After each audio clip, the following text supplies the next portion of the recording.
Hello, everyone. So today is a very special day. It's the first of the in-character Q&A audios. Today we're going to be talking to Clement. He's going to be answering some questions from y'all. And, so a bit of a foreword. You guys asked a lot of questions, which was really sweet and really amazing, and I wasn't expecting that. But that to say, I don't think a single one of these Q&A audios is going to be under 30 minutes long. So with that in mind, I will be releasing them each individually rather than like all at once in one giant Q&A, because that would genuinely just be hours and hours of talking. So with that in mind, today is going to be the first, and then I'm just going to start uploading them. My plan is to do Monday, Wednesday, and Friday. So we'll do Monday, Wednesday, Friday this week, then Monday, Wednesday, Friday the next week. And then from there should be one more audio, which is like the kind of the people who received fewer questions. I don't know how to word it. They received fewer questions, so they should have an overall shorter list. And so I'm just going to lump them all together into one big audio. So, that being said, I will stop rambling. Thank you all so much for this experience. This was a delight. And I'll go ahead and pass the mic off to Clement. So, let's see. We should be good with this. Here you go, big guy. Thank you. Yeah. Right. And you just let me know when you're done, and I'll press pause. All right. Thank you so much. Okay. All right. Well, hello, my little friends. Of course, as you've been told, this is Clement. And today I will be answering quite a few questions from you lovely people. So,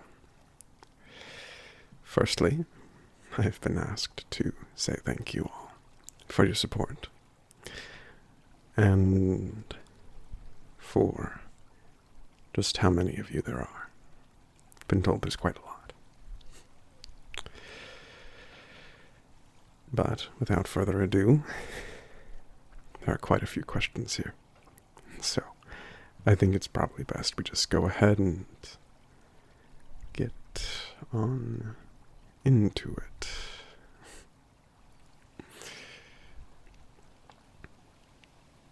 The first question is from Sophie, who asks, "How are you doing?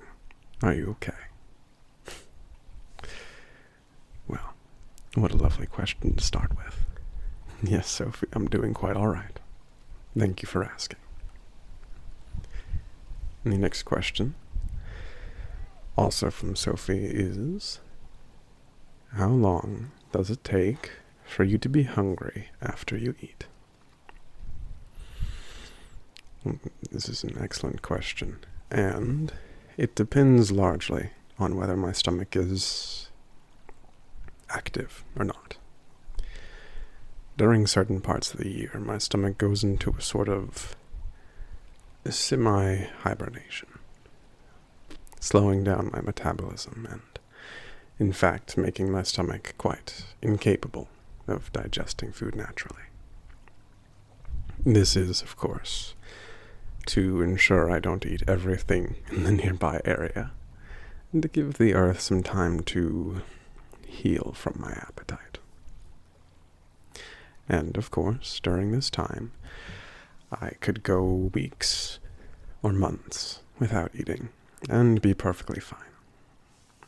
However, when my stomach is active, I need quite a hearty meal to keep it sated, and often that only lasts a few hours. If I eat to the point where I feel comfortably full, I can possibly go 5 hours or so before feeling a hunger in my stomach again. However, due to my size, I can't always afford such large meals. Thank you very much for your question, Sophie. Next, we have a few questions from Eel. The first question is, when your stomach is inactive, do you get sluggish or tired to conserve energy? Or is it just the same even if your stomach is on? I do indeed get quite sluggish. My movements slow down, and I often move as little as possible, reserving that energy for when I have company. At times, were I not to present myself in a more active way, one might mistake me for a statue.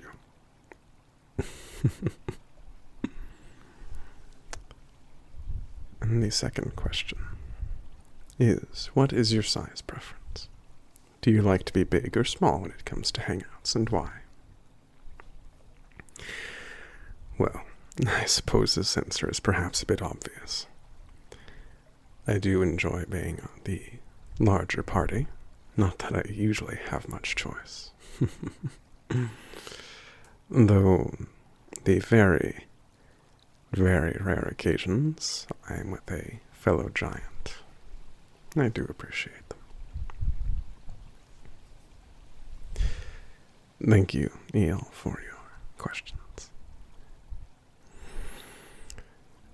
Next is from Little Friend, who asks, Clement, can I climb on your forehead and give you a forehead kiss? P.S. I love you. Well, of course you may. So long as you're keeping safe while crawling around on me.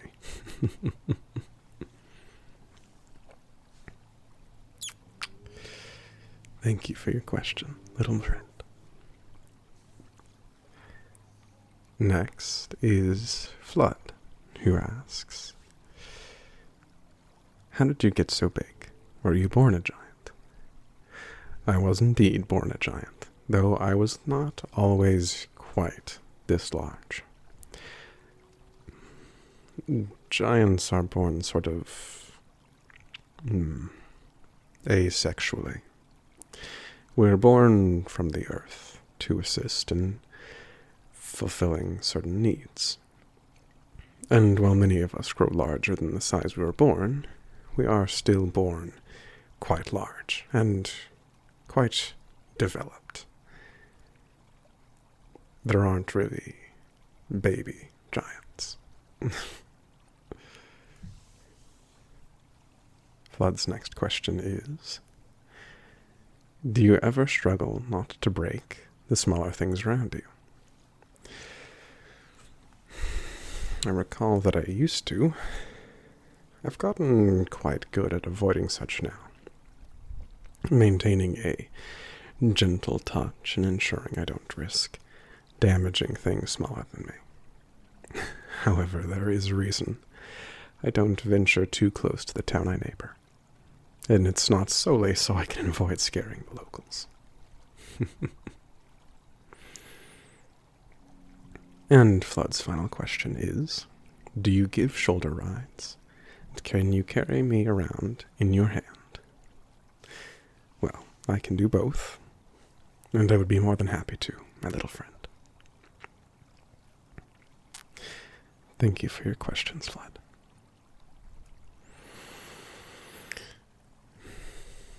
The next questions are from Mobius, who asks, how do giants hide themselves away so well? Where do you get the raw materials to make buildings and everything for yourselves? This is quite the interesting question to me. To be frank, many of us don't properly build so much as we terraform, in a sense. Even my abode, which I did build using the same looming trees that surround it, has been around so long and has seen so many different seasons and weathers that it looks a bit more like a mountain than a house at this point. And if you don't adventure close enough to it, you'd likely mistake it for such. And I imagine that's how many giants manage to hide themselves. What, to us, may seem quite clearly to be a door, or a window, or living space, is large enough to the average human, or humanoid, that it seems more like the looming maw of a cave, or a mountain towering off in the distance, or so on. And be quite honest, many giants that are large enough to require hiding place themselves quite far from humans to avoid potential issues. I personally am something of a rare case. The next question from Mobius is, have you ever had to eat somebody who hated getting eaten?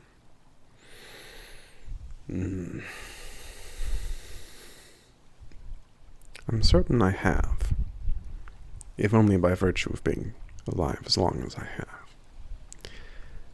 Oftentimes questions are more of when than if.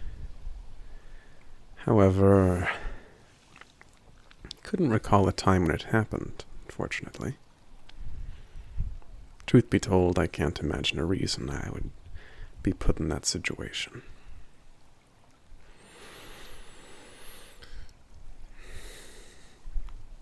Oftentimes, I imagine eating someone, particularly someone who dislikes being such, would be far less helpful than most other courses of action.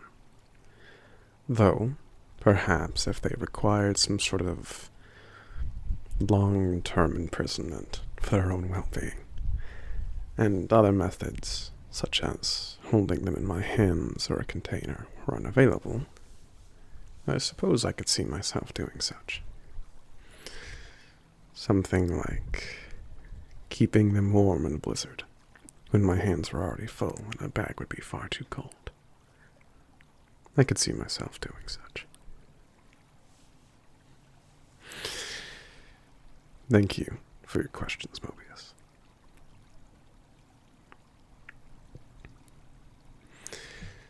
The next question is from Yuki. Oh, whoa.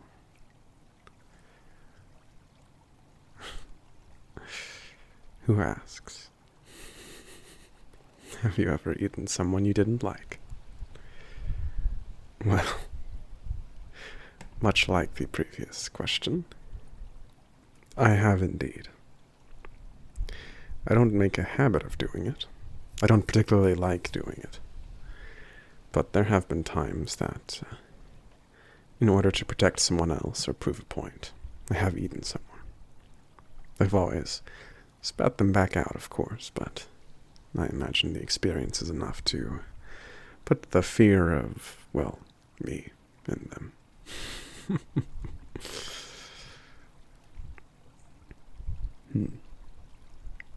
I suppose that would be a case of eating someone who didn't want to be eaten. Perhaps I misunderstood the previous question. Regardless, thank you, Yuki, for your question.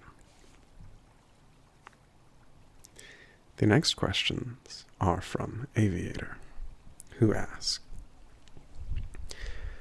would you consider giving a fellow giant a throat massage or stomach massage if they were sick? Would you consider going through their intestinal tract? Well, certainly if a friend was sick, particularly a giant one, I would be happy to give them a massage to help them feel better. Although, I imagine I would have to be remarkably small, or they would have to be remarkably large for them to eat me. And to be entirely frank, I can't say I'd want to be eaten by someone while they're sick.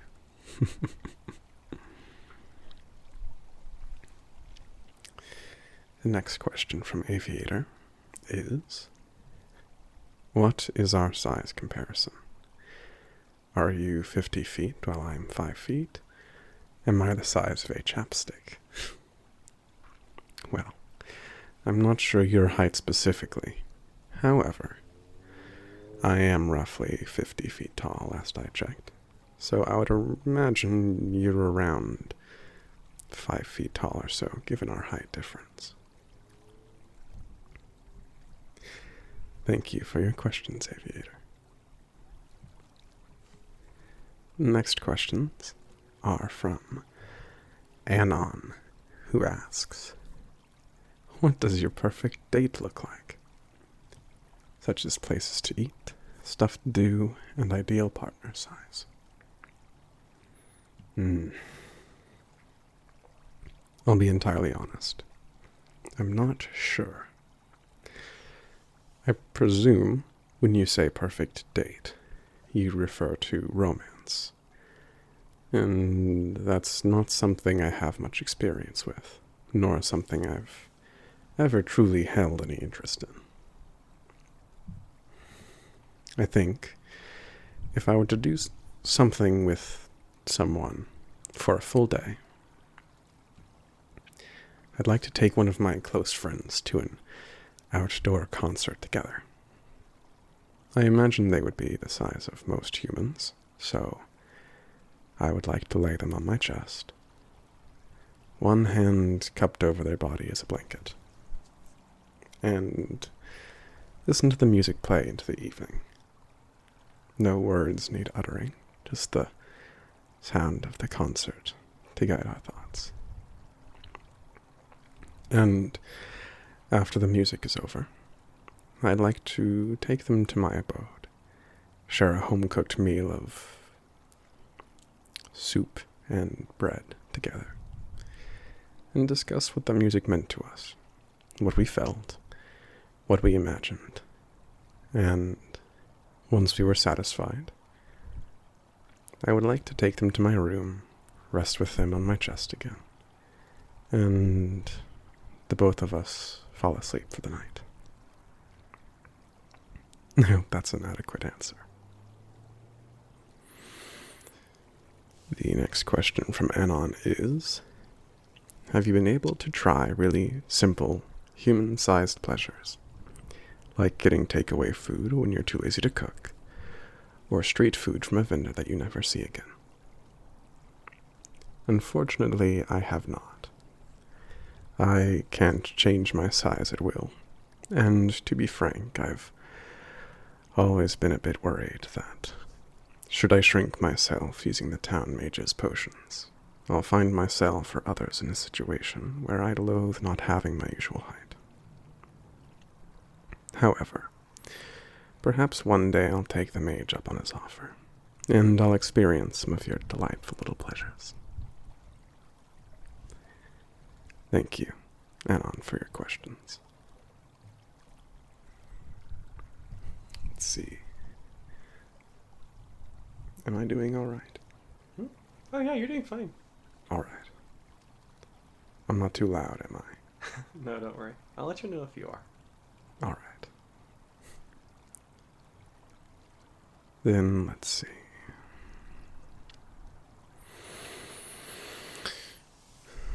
The next question is from Star, who asks, you're really good at calming anxiety. You've brought me out of a few panic attacks. Do you have anxiety at all? And you don't have to answer this if it's too invasive.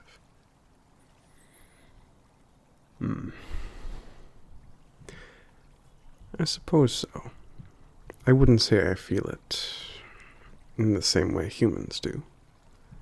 However, I was born with a purpose, a distinct calling that I was created to fulfill. It can feel a bit, perhaps, existential in that case. Pleasant in some ways, of course, I never need to question what my purpose is, after all.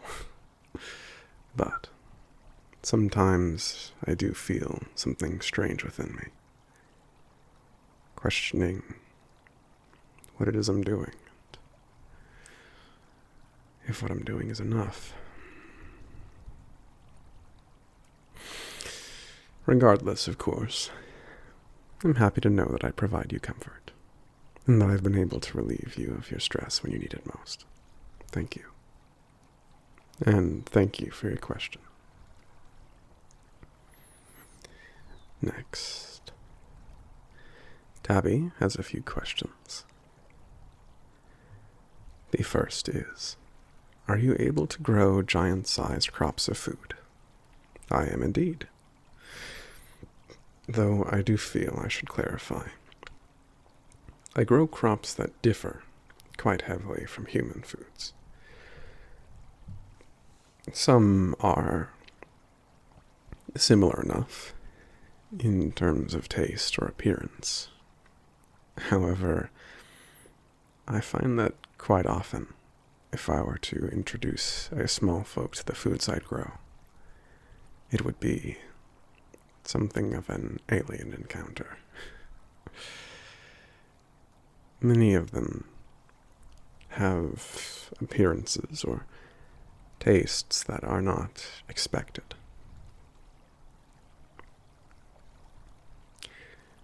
The next question from Tabby is, do you ever want to be human-sized and explore the nearby town? Sometimes, yes. Particularly during holidays, I think it might be fun. Could see the sights, meet new people, try new things. The next question. What does eating someone feel like? I suspect others might describe it a bit differently. However, for me, it feels natural, I suppose. It is perhaps a bit difficult at times, due to most humans being not of a size that is particularly easy to swallow whole without a touch of help. But I think that adds to the charm, knowing that the vast majority of people who take a trip down my throat do so enthusiastically.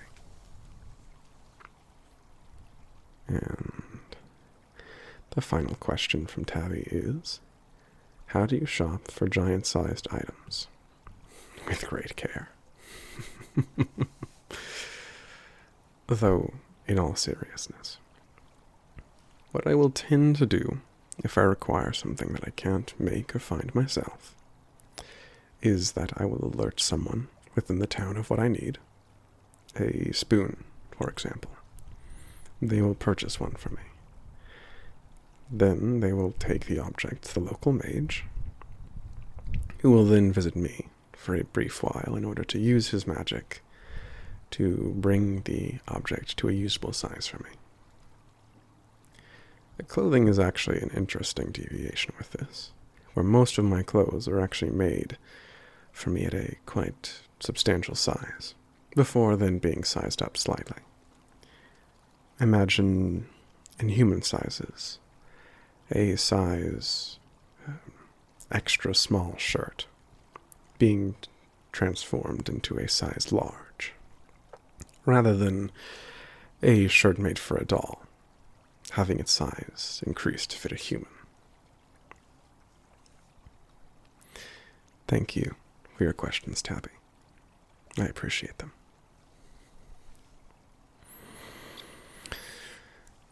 The next questions are from Rio, who asks, how did you meet your friend or partner?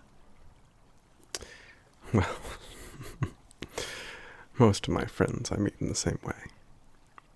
They become curious of the legends that tell of a giant in the woods. They walk out into the forest, and from there they either find my abode and enter, or they find themselves lost and I conveniently turn up. On the rare occasion this is not the case, however, I may meet a new friend while helping out the local town. Perhaps assisting in putting out a forest fire or removing debris from a recent storm. However, in the case of the little friend who visits me so often, it's more a case of the former than the latter. Curiosity led to coming in and greeting me, and from there blossomed into a beautiful friendship. The next question from Rio is, have you had anyone break into your house? Plenty of times. Oftentimes simply out of curiosity. They want to know if the rumors are true and the legends of the giant in the woods are true. And, well, I can't recommend anyone else follow such actions. I will confirm their suspicions. And, thankfully, I have enough of a positive relationship with the neighboring town that I haven't had to worry about any threats in decades. To put it in perhaps a more amusing way, my having had a particular interaction with the small folk is a bit like your infinite universe theories. As unlikely as it may seem when an isolated event, there comes a point where it had to have happened at least once.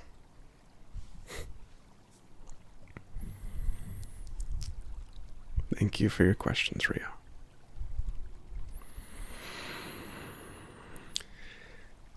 The next questions are from Itty, who asks, since you're friendly, I know you would never purposely hurt someone. But to your knowledge, have you ever done so accidentally? Well, that is an interesting question.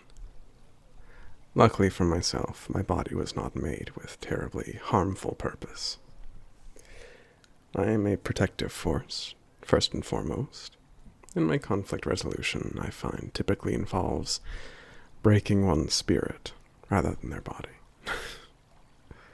However, I hate to sound like a broken record, but I am sure I've hurt someone on accident at one point or another. I've been alive for many an age, so I can only imagine some poor, unfortunate small folk must have been in just the wrong place at just the wrong time, and something must have happened. The next question from Itty is, bananas. How do we feel? Why are they sticking around? What did they mean for your family? A good question. To be honest, I'm not entirely sure. I haven't had the chance to enjoy bananas much myself, but I have heard good things. Perhaps I'll request, next time one of my little friends visit, that they help me obtain some. Thank you for your questions, Itty. The next questions are from Foil, who asks, what shows and or movies are your favorites? I'm afraid I haven't gotten to see much television personally. However, I did get to see a delightful little rendition of, I believe it was called Much Ado About Nothing, in the local park once. It was a modern retelling, I believe, where everyone spoke in rhyme or poetry of some kind, to mimic or replicate Shakespeare's own dialogue. It was very interesting. The next question from Foil is, what is your favorite species of animal? I would have to say that deer have become a favorite of mine. I believe the kind I see most often is the white-tailed deer. They are truly majestic. And the final question is, does your size make you feel insecure about your body and or yourself? I wouldn't say so. I do sometimes worry about my ability to connect with others, given how large I am. However, I am fortunate enough to not feel much insecurity about my own body, something I am incredibly grateful for.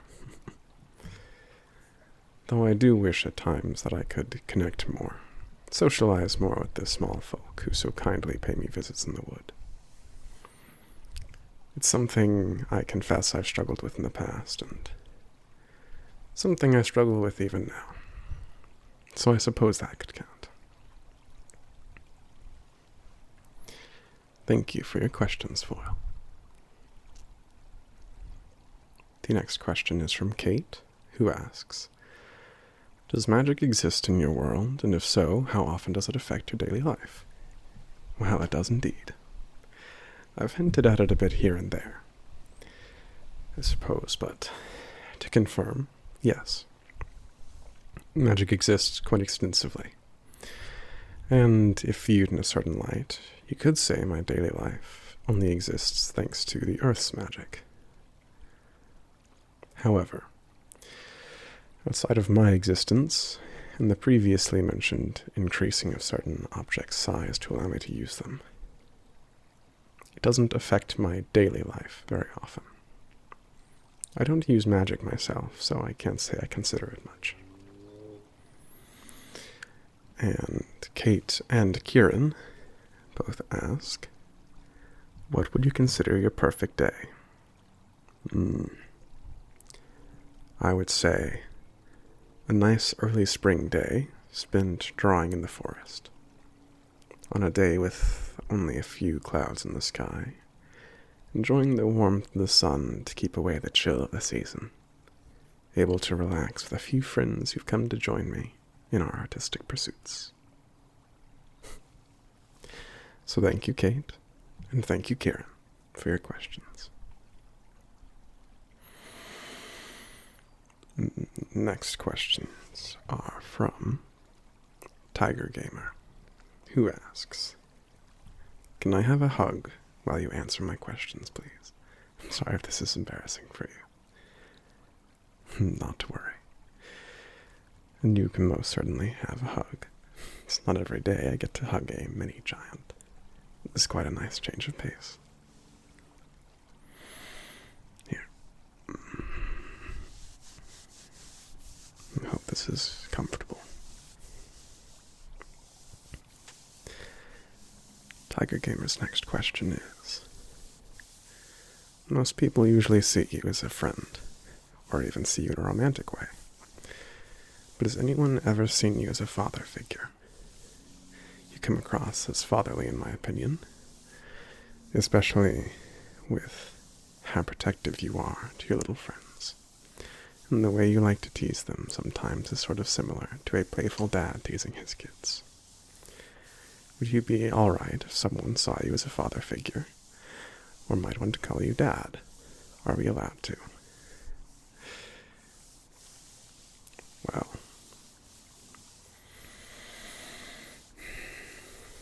let me be very clear to begin with and say that I do not feel any animosity toward you for this question. I have had a few lovely small folk treat me much like a father. Well, I don't make any effort to be a parent to my little friends.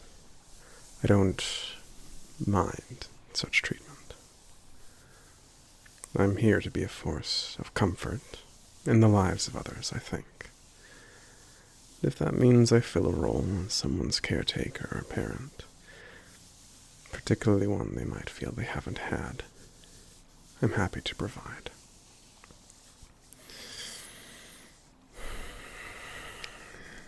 I only worry,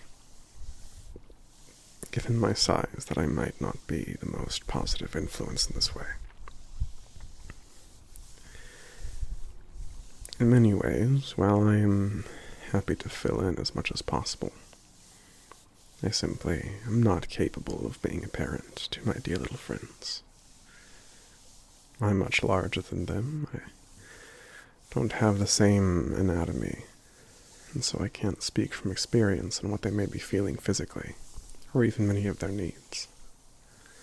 And my home isn't designed for long-term stays for tiny individuals. I suppose my biggest concern would be how I could best help someone who is quite alien to me in many ways. However, I digress. I'll certainly not be offended if someone calls me Dad, or if they treat me as a fatherly figure. And a follow-up question. Hypothetically, if you ever found a child or teenager lost and alone, and you decided to watch over them for a bit, how would they react if you called them Dad after a bit? Would you adopt them if they were an orphan, especially if they grew that attached to you? Well, I feel I've accidentally answered this a bit already, but I do not believe I would adopt them. As mentioned, my house is not built with the intention of letting my little friends live a comfortable life long term.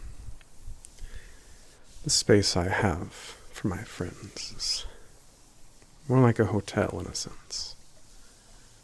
Something you can enjoy, but you likely can't live in without constant assistance.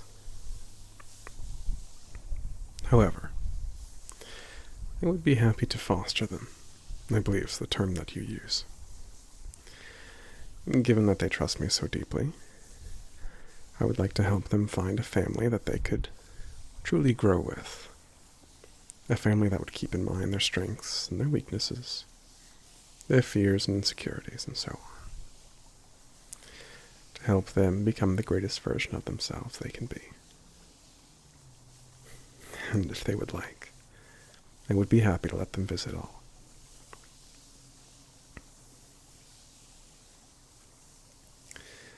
The next question from Tiger Gamer is, who is the first person that you've ever eaten?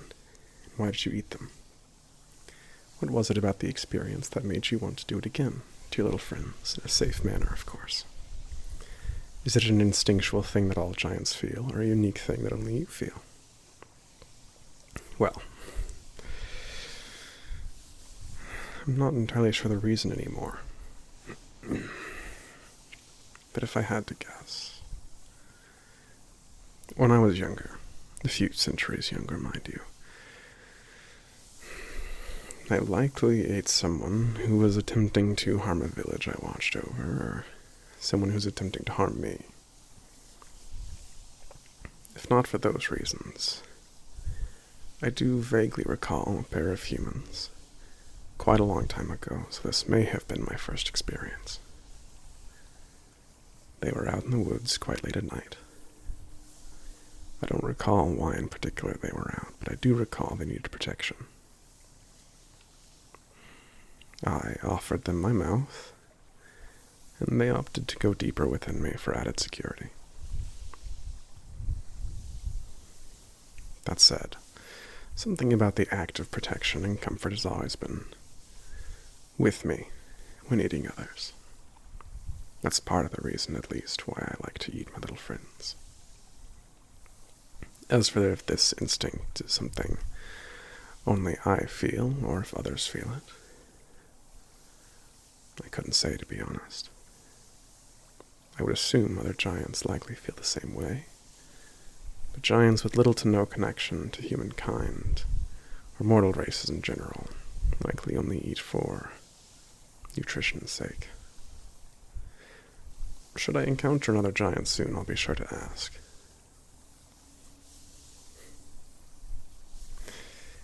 The next question from Tiger Gamer is, what is your family like? Do you have any parents or siblings, adopted or biological? And would they like to meet your little friends if given the chance?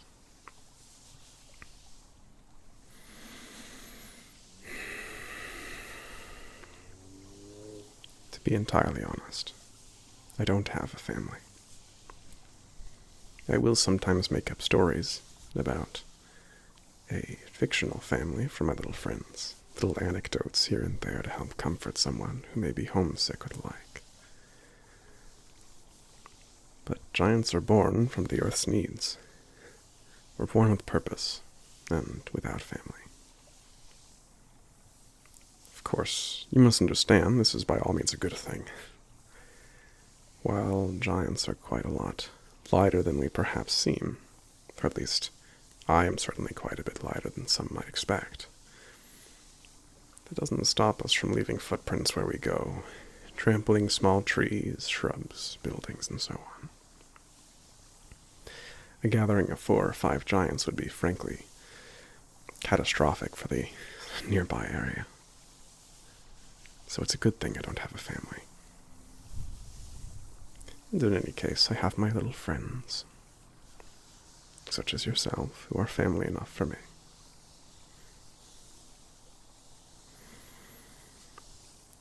The next question from Tiger Gamer is, you've mentioned how you protect your little friends from human-sized threats. But how would you keep your friends safe if they were in danger of bigger threats, like a bad giant? Hopefully you'll never have to be in such a situation. But, for example, how would you protect your little friends if a giant wanted to eat one of them out of malicious intent? Again, I'm sorry if this makes you uncomfortable. Well, luckily, most giants aren't born with particularly malicious intent. Again, we're born of the Earth's needs. We come into existence when this beautiful planet needs us. So with that in mind, oftentimes the Earth does not need destruction or consumption of humans. Now, however, there are giants who dislike humans, and giants who, through their duties, become disillusioned with humans. Well, the usual response to this is to move further away from humans. Let's assume this isn't the case, and one of these giants has decided to destroy and eat the town that I keep watch over. To be honest, physicality likely wouldn't be in order. More than likely, having another giant present to help center the angry or aggressive giant. Remind them of their purpose, question why they're acting in such a way, and so on. Would likely be enough. Finding a peaceful solution and setting proper boundaries to ensure the giant's peace would be the next step from there. However, if that wouldn't be possible, if the giant was set on the destruction of the town, I suppose I would do what I typically do with natural disasters. Alert the town, allow them to set up preventative measures, and evacuate if necessary, and then do my best to handle the issue. I am not above harming another giant, I don't think, though I've thankfully not had to find out in my recollection.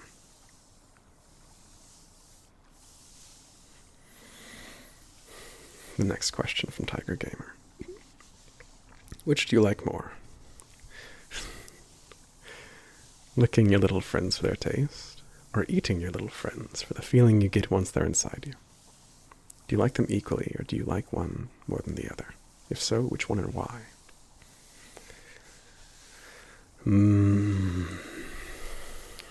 I would say licking my friends, because while I do greatly enjoy feeling my little friends inside me, I can only allow them within me at certain points. Licking them, while I do have to be careful of myself at times, is something I can do year-round.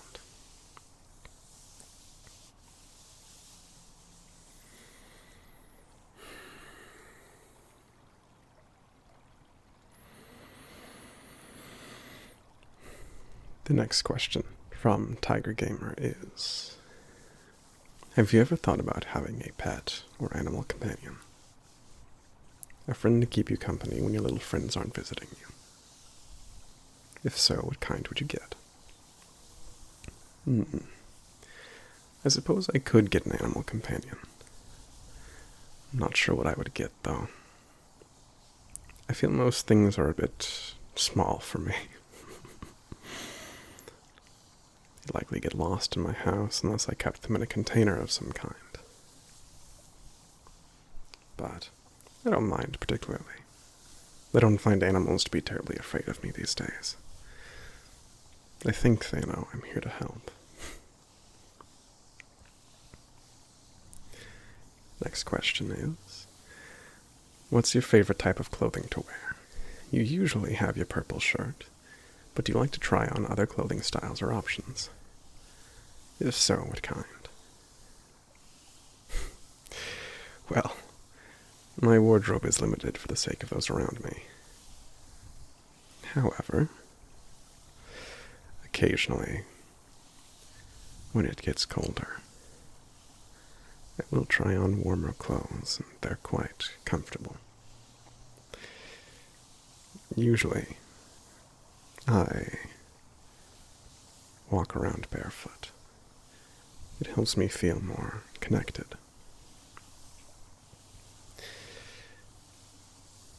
However, when it gets cold enough, I do have a pair of socks I was given. I do like wearing them, if only for the novelty of it.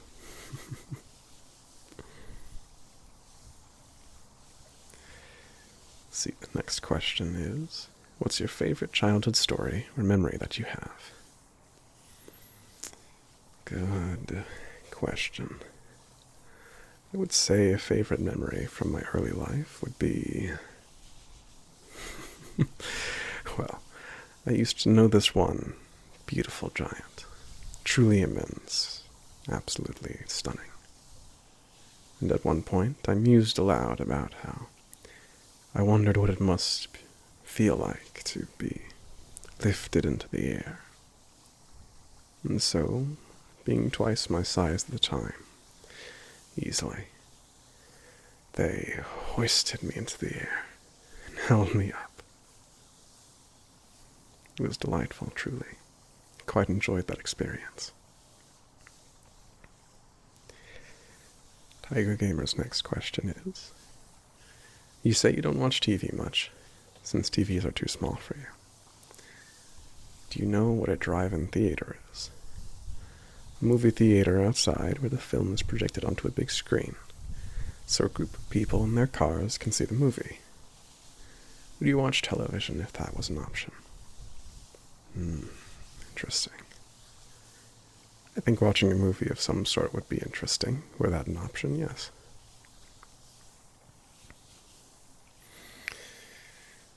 The next question is, what makes you feel nostalgic? Bathing, I would say. Something about submerging myself in water. Relaxing. Simply existing like that. It is very... I wouldn't say the act of it in itself is nostalgic. But it does bring a sense of nostalgia with it. Next question is, do you have an irrational fear? Well, of course I do. I'm not sure if anyone doesn't, per se. However, it's nothing you need to concern yourself with, my friend. The next question from Tiger Gamer is, when is your birthday? Do you ever celebrate it with your little friends? I do not know my birthday. Though I don't see any reason not to celebrate life whenever we want, I suppose. I'm content celebrating my existence every day.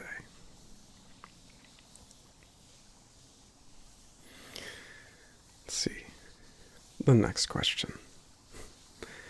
You're quite curious, aren't you? Not that I mind. What is the best advice you can give to someone? The best advice you've ever received from someone? My best advice would be go to sleep on time and take life slowly. I cannot stress enough how important these are. If you're tired, you won't be able to enjoy your life as much. You need at least 8 hours of sleep. And if you're not getting that, you're robbing yourself of your own enjoyment. And when I say to take things slowly, I do mean that as well. You cannot enjoy life if you're constantly just going from goal to goal. Take time to meditate about your day, your morning and evening. Take time to enjoy your food. Take time to make food you appreciate. Take time to speak with people you care about. Take time to play with, to cuddle and to care for your pets, your children, your family. You must absolutely take time. If that means you do less in your day, that's all right. I find often my days are more fulfilling. They're full of a few big things, rather than dozens of little insignificant things. So take time to care, take time to think, take time to appreciate. Don't rush yourself. You only have one life, and you absolutely must enjoy it.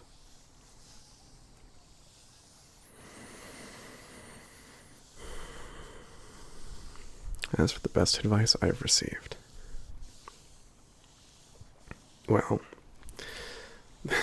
the local mage once told me not to be afraid of taking up space. Of course, he meant it literally. I was concerned that I might be too big to be as close to the town as I was, and he was surprisingly supportive in that regard. But I suppose I have felt at many times like I play something of a passive role, and perhaps I should be more active, more outgoing. I'm not sure how yet, but it's worth considering.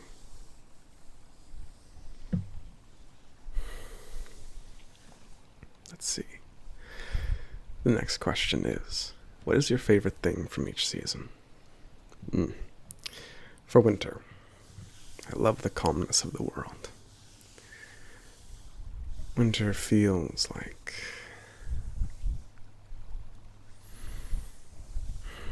very much like a time for rest.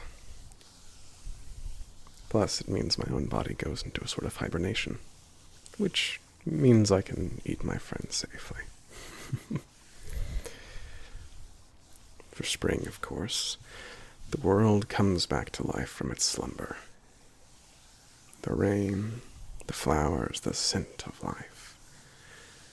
These are only enhanced as summer comes through, bringing the beauty of nature to full bloom. Pun not intended. In regards to summer, I appreciate how it brings small folk to the forest.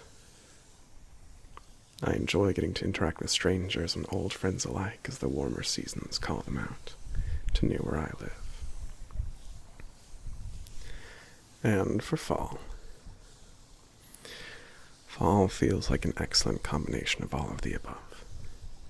Still warm enough to encourage people to come say hello. Still vibrant enough to immerse yourself in nature. And also winding down and welcoming a time of rejuvenation.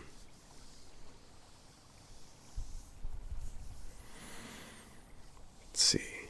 Next question is, do you have any talents besides being able to eat people safely? Well, talents, I'm not too sure. I suppose you might consider being able to step on someone without injuring them horribly a talent. I do have some skill in art, though, if that interests you. And I have something of an unnatural green thumb, or perhaps it's incredibly natural, given my position as a forestry giant. The next question is, what is your favorite type of hug to give and receive for your little friends? Letting them sit on your chest and gently wrapping your arms around them. Having them sit on your shoulder and letting them hug your neck. Letting them hug your hand while you gently wrap your fingers around them. Something else entirely. Those were just a few examples I could think of. Well, depends a bit on my mood, but I would say either hugging them to my chest with my hands is the most often preferred way of giving hugs to my little friends. Just feels comforting, being able to envelop them in my embrace. Or, if a little friend specifically wanted to hug me, I would say my preference would usually be to hug them with one hand, let them hug my fingers in exchange.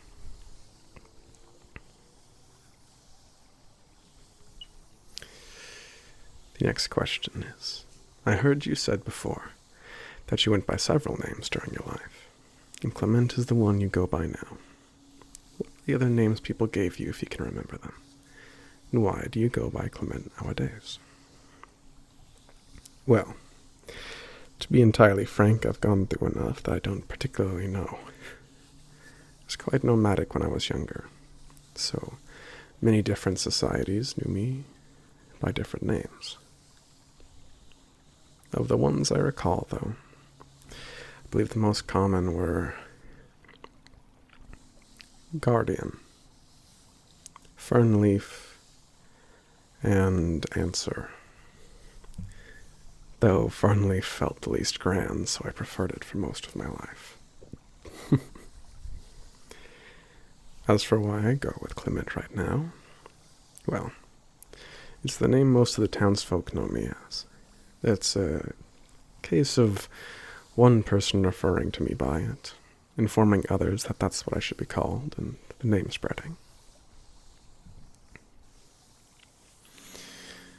The next question is, if you were human-sized and were able to drive, what kind of vehicle would you choose to drive? Well, perhaps this is my own little attempt to rebel against largeness, but I would like to drive on one of those little scooters. The ones you can sort of sit like you're on a chair and putter around town. I know a mage who has one he uses on occasion. Well, I suppose I should stop acting as if you don't know him at this point. I've spoken of him often enough. But he uses one, and it looks terribly fun.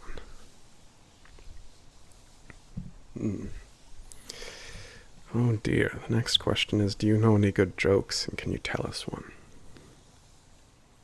I'm afraid I don't know any good ones. But one that I heard quite a long time ago that makes me chuckle is, what goes ha ha ha thump? Someone laughing their head off. I think it's quite silly. The final question from Tiger Gamer is, can I have a forehead kiss, please? Of course. All right. Thank you for your questions, Tiger Gamer. I appreciate them very much. Let's see. Goodness, we're already almost at the end. I hadn't expected that. Well, the next question is from Jeb, who asks, would you ever consider hard vor? So, this was a term that I had to ask about.